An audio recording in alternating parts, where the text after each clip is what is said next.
Howdy YouTube, today we're taking a look at the Hasbro Star Wars Ambush at Star Tours set, including the Sky Troopers, Boba Fett and Darth Vader. A really awesome set, one I've had for a little while now. Picked this up at my last trip to the US at Disneyland. Of course, this is an exclusive set only available at Star Tours. I'm not going to lie, it's not really a spoiler if you do go on the ride, but none of these characters are actually in the ride itself, which is a little bit disappointing, if I'm honest, but still a really awesome looking set. I love the way the Stormtroopers look. The Boba Fett looks quite cool as well, and I am in need of a Darth Vader after selling a lot of the ones that I had. So really looking forward to getting this set opened up and out of packaging. It comes in the standard Star Wars exclusive style packaging. It's got Disney theme parks in the top right corner there, and the Star Tours logo on the bottom left. So with that, let's get this set opened up and out of packaging.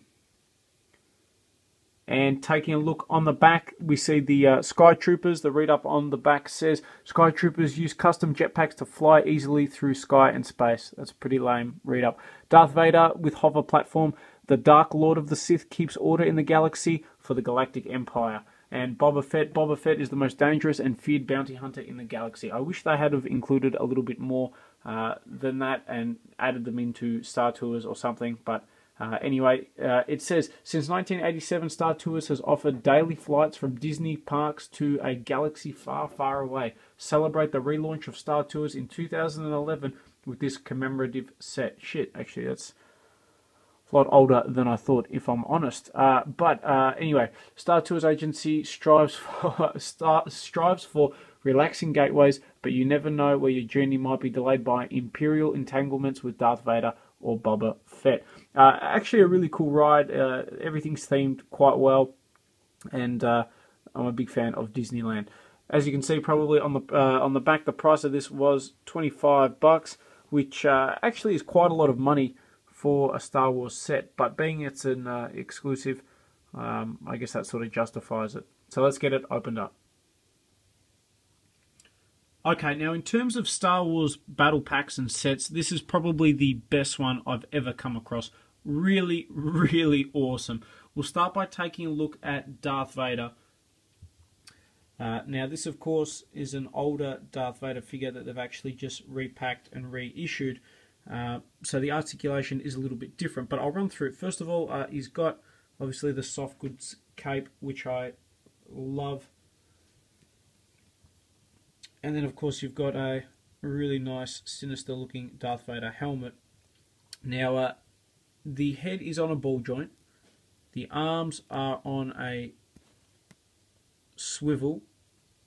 The elbows are on a swivel, which is how you know, I guess it's an early 2000s Darth Vader figure.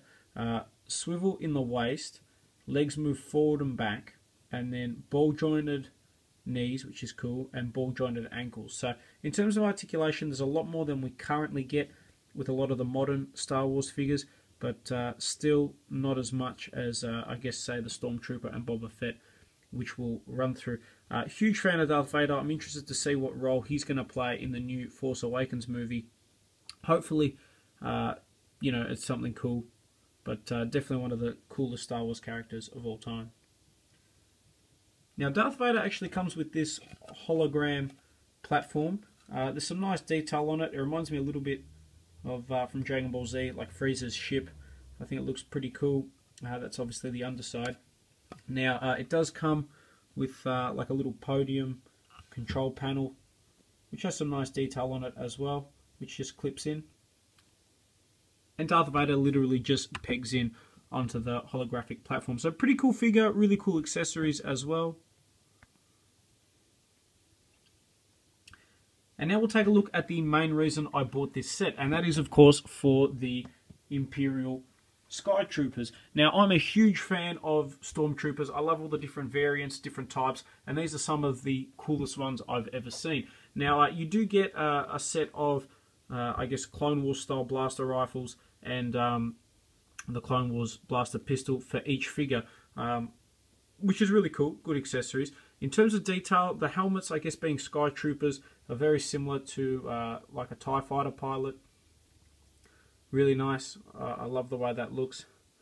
And then they each come with a jetpack, which literally just clips on and off. But in terms of detail, really nice. Like, hopefully you guys can see. I love the color scheme. There's something about the white, grey, and black that just suits these guys really, really well, which is awesome. I mean, very happy with this set. Now, in terms of articulation, they've got ball-jointed heads, ball-jointed arms, ball-jointed elbows, ball-jointed wrists, ball joint in the upper torso, ball-jointed legs, sorry, and ball-jointed knees and ball-jointed ankles. So just a ton of articulation. Like, you'd be hard-pressed to actually get any more articulation out of these guys. So really, really happy with this set. Just for comparison, I've got the Sky Troopers here with some of the other elite Stormtroopers, some of the more obscure ones anyway. In terms of similarity, they're probably the closest to the Jump Trooper from Star Wars Force Unleashed. But as you can see, they're different enough from any of the other Stormtroopers that they're well worth picking up. Even if you can't find this set, if you can get them on eBay, I think if you're a fan of the Imperials and Stormtroopers, absolutely, I think these are well worth picking up. But yeah, really awesome looking figures. Very, very happy. And the last figure in the set, and certainly the best Boba Fett that I've got in my collection, is of course Boba Fett. Really awesome. He's got a different color scheme to him. It's not quite the movie color scheme. It's a little bit off, a little bit different, but still it works well with this figure. I'll bring it forward so you guys can take a look at the face. He's got that classic Mandalorian style armor. Who isn't a fan of Boba Fett? Really awesome. He's got his trademark blaster rifle as well. And then taking a look on the back, obviously, really nice detail on the jetpack. I love that he comes with a soft goods cloak, which I guess is folded away, but it does expand. It's got some bullet holes and things in it, which I think is awesome. The backpack, or jetpack I should say, does actually come off. There's just a peg on the back there. But yeah, a really cool Boba Fett figure.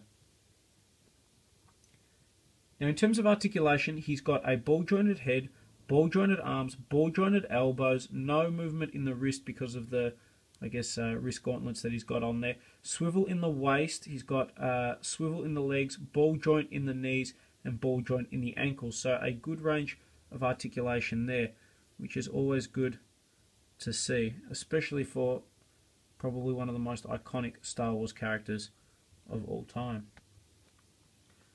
And just for comparison, I've got Boba Fett here with some of the other Boba Fett figures. As you can see, he's a huge improvement over the old school 90s Kenner Boba Fett, which is still one of my favourite Star Wars figures of all time, just because of the nostalgia value associated with it.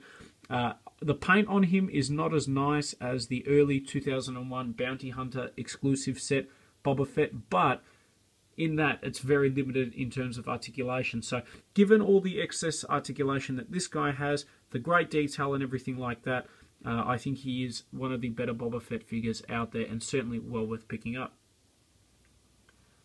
So overall, I'm a massive fan of this set. I'm very glad and very lucky I was able to pick it up. If you get a chance, if you've got a friend, or if you go to America and you go to Disneyland or anything like that and you see this, 100%